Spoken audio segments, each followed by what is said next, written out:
Les, if I could start with you, fabulous early try at Leeds last week that saw us well on the way, and then you damaged the shoulder. What's the damage, and when can we expect to see you in action?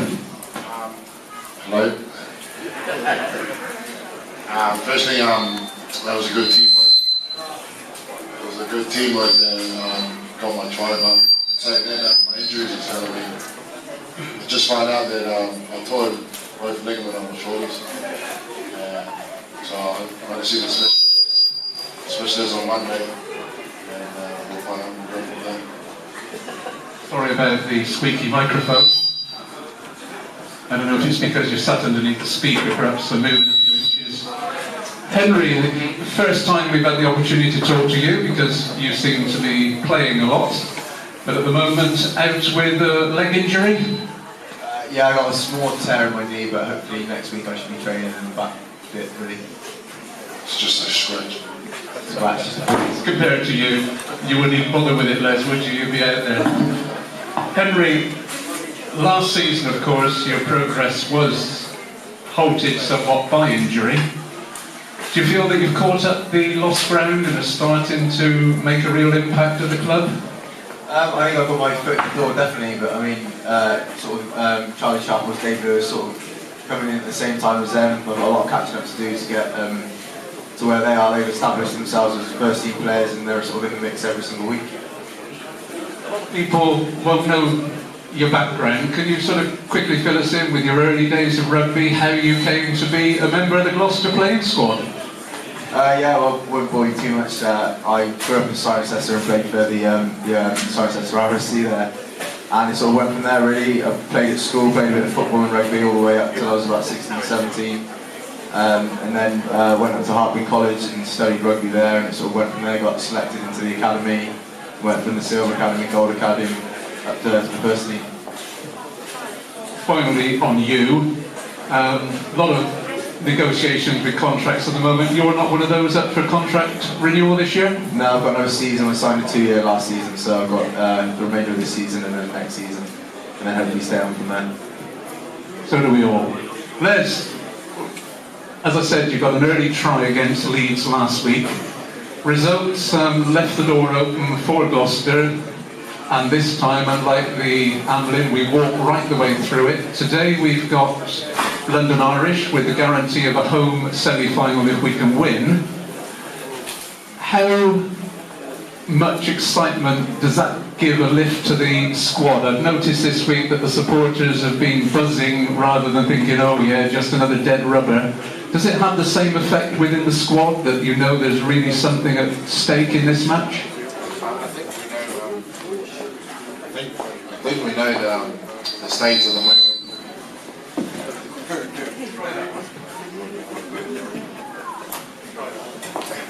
I think because of the good runs that we had the last few weeks, we've been winning away last weekend. It was a big task for us to win away from home, and I think we don't want to lose that sight. We want to go into today's game as confident because we'll make home as well. It makes it real special. We want to carry on that through to the next competition. 2 games coming up. A dry day out there, Les, but windy. Is this a match that will be initially won in the forwards and finished off by the backs, or can you see this being a bit of a running spree right from the start? I think it's going to be both. You're right. I think the forwards are going to take. They're going to do the platform. Hopefully the backs will finish up. We've got a good side out there. The boys are excited for today, so we're looking forward to it. Henry, we had a similar situation a month or so back when we played Saracens in the LV. A couple of weeks later we played them in the Aviva Premiership. 2 totally different games. Do you see the fact that history is repeating itself? You've got London Irish here today and in 2 weeks' time as well. Is a big win against Saracens in the LV then set in some complacency for the second match, which we did, in fact, if we're honest, struggle to win? So if we look at London Irish, will today's and 2 weeks' match be totally different?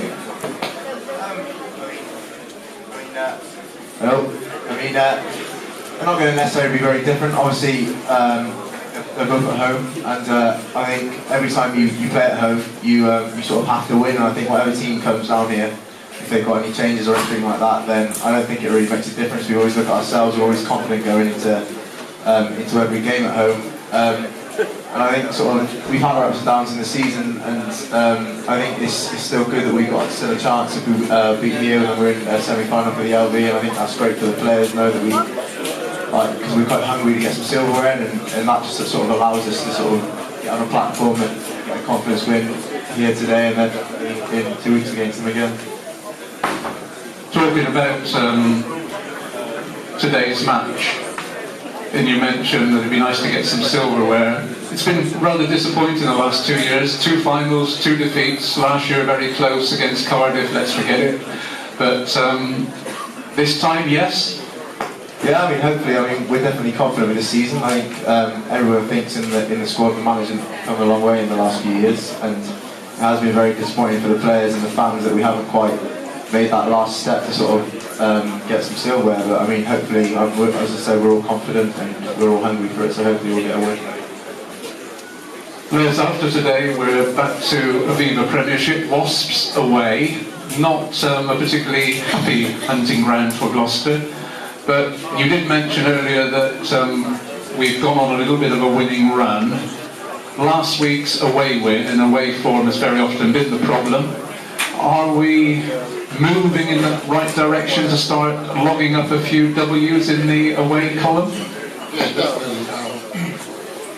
That's one of our major goals is to win some away games. And we started the shows last week that we can win away comfortably as well. So it's a good plus for us winning away. I think it comes from winning at home. Give us more confidence when we're at home as well. So if we play the way we want to play, we can beat anything we do. Excuse me. I've forgotten the next question, but I'm sure it'll come back if I rattle on long enough. Last night we saw England and Wales. I imagine you two lads looked at that. Does it look as though England, Henry, will be top of the pile this time?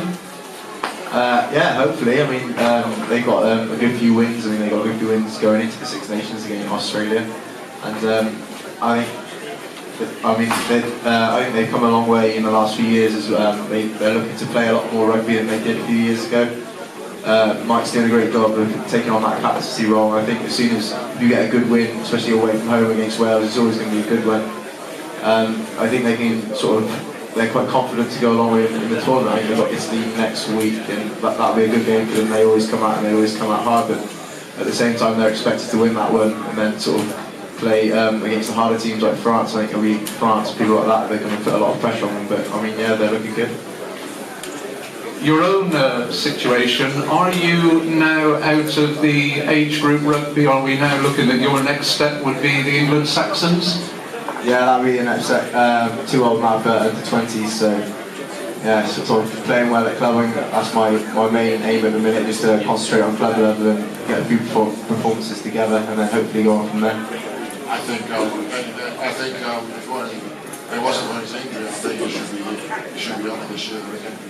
A few more games under his belt, he'll be ready. Les, you obviously feel, as many supporters do, that here is a lad with a bright future. Oh yeah, definitely. As you see, he can show it on the field. He's a shy boy off the field, but give him a couple of sides of it, right?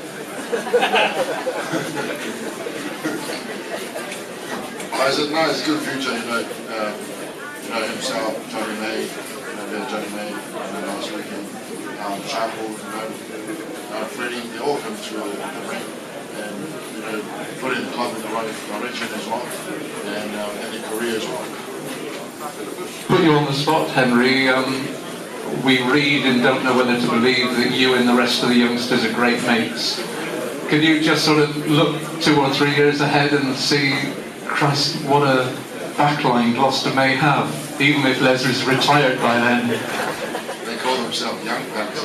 Yeah. Well, we're all really close. I mean, we've all had a few years together, and I think coming up sort of as a bunch in the sort of the same age, you definitely you sort of group together more than sort of anyone else. But I mean, we've all had good performances, and I think that sets the forwards and the backs, and sort of Les and the older ones that are in the team, they sort of help us along, and if we've ever done something wrong, they always pick us up. There's no sort of hanging your head in shame and sort of going into the changing room sort of to face everybody else. I think they support you as much as they can. I mean, it shows. I mean, like me, Johnny, Charlie, Dave, we've all had good games off the back of the more senior boys playing well and sort of showing us the way. So, I mean, hopefully in a few years we'll all stay together, and you've got the likes of like Johnny May, Charlie Sharp, all that are two of the fastest in the Premiership, and we've got wingers like that, centres like that. It always helps me as a centre just to give them the ball and then just sort of they can do their business. Well, I think there's a couple of hundred people in here who'll be quite willing to hold your hand over future contracts to make sure you sign and stay at Gloucester, and we wish you really well for the future. If I can finish by asking you, Les, we've got, I think, 3 of our next 4 matches on ESPN, and as a result we start heading up with some really stupid kick-off times. How difficult is it for a player to play 5 o'clock at Wasps on a Sunday, 7:45 London Irish on a Friday, and then 1 o'clock on a Saturday against Bath? Does it disrupt the preparation, or is it just something you now take in your stride in the face of all the money that Sky Television and the rest bring to the game? I think it's a bit of both. It's good for sport. It's on Sky, it's on ESPN, so the world can see it. At the same time, it comes down to your personal preparation. Everyone is different. Myself, I like to play at night time. Daytime is that stuff is good to watch. Guys like Trinder, man, they're like any time, so that's good. For this rain, or really go on Newcastle. Yeah, I remember some of the finest games, Dragons away in the rain, Newcastle away in the rain, and that was only for us sat in the stand. Yeah, they're the sort of ones to leave behind. I mean, I don't do well in the cold in any sort of game or weather, but that was quite horrible, but then no excuses. We've got to learn to play in those conditions, especially when we go away. It's always going to be hard, and I think it's just a few more sort of tests and trial and errors in that sort of weather, and sort of you'll get comfortable to it. One interesting thing you mentioned, Les, you talked about jokingly perhaps not wishing to play in the daylight, but as a player here at Kingsholm, and I think we all know that most of the players think there's an advantage playing in front of this crowd. Floodlit matches seems to be an even bigger advantage for us playing at home. Is that true? I said I like playing during the day, it's raining. I like playing at night. Henry, youngster, what's it like running out here at Kingsholm then? It's great. I mean, when you go away, you've got the pressure of the shed off you, and you still have to go away and perform well, but you sort of have to perform well. I mean, I've been warming up and I've got the water bottle, and you get a bit of stick for that. Or people that just make sure you don't drop the ball. So I think it's great, especially with Gloucester. I mean, we speak to some of the boys like Deeks who come to the club and they've been at Leicester for a few years, and teams like that. They say like, where's the worst place to play? And they always say Kingsholm. I mean, it's great to sort of have that as a youngster growing up, knowing that you've got the shed, and it's putting sort of like the hard players like Deeks sort of into their shell when they're coming to play in front of Kingsholm. So hopefully everyone else in the teams that come and play here feel the same way. Gentlemen, it's been fantastic talking to you. Thanks, Les, for coming along 2 weeks on the trot. Henry, good luck. Let's have you back from injury and a few more of those breaks on the outside shoulder for some tries. Lesley, Vainikolo and Henry Trinder, everyone. Thank you very much.